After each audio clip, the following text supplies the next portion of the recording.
Got Amanda O. What recommend? We'll take 2 on that. Oh, that was fun. This is gonna be a good one. Amanda O, what are your recommendations for when you feel down and depressed with your comedy and writing? Whew, we all go through this, Amanda, at every single level. Even I remember when we interviewed Nate Bargatze on here, and he said after he records a comedy special, he feels like he's never going to write another joke again. So even someone at his level goes through the self doubt, goes through that critic that comes in critiquing everything you're doing.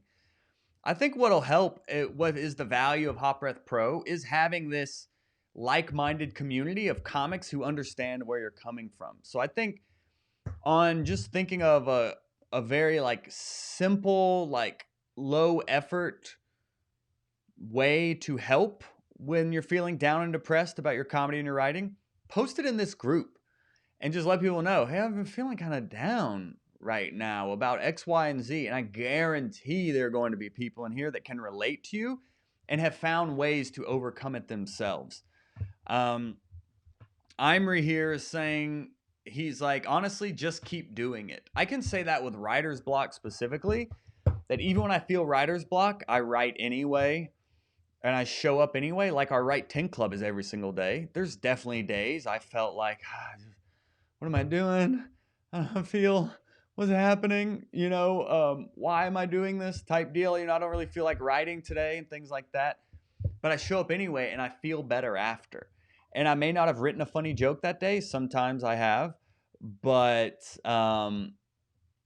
it's all about just showing up even when you don't feel like it. And feeling like action solves a lot. If action solves, I was trying to think of some fun phrase there. Action is action or whatever. But really, taking action when you least feel like it is actually the most rewarding and most effective way to get out of those funks. And having a supportive community like here at Hot Breath Pro to kind of uses your supporting community here. When we are feeling the highs, we can celebrate together. When we're feeling the lows, we can support each other in those. And it's important to remember you're not alone in this. At every single level, comics go through the highs and lows. And it's important to have that supportive community around you because we have seen, at the most extreme examples, but we have seen where it can take a comic if they don't tap into that supportive community they have access to. So at any point you're feeling alone or you're feeling like it's just you struggling through this comedy journey, really post in this group or reach out to a fellow comic and just kind of get their insight. Just reach out to them. We're all here for each other. Oh, yeah, that's a good example too, Steven. Steven says, I usually try to watch or listen to something that makes me happy. Music, videos of my niece, stuff like that. Finding your own happy place in a way. That's great too, Steven. Yeah, something that makes you happy.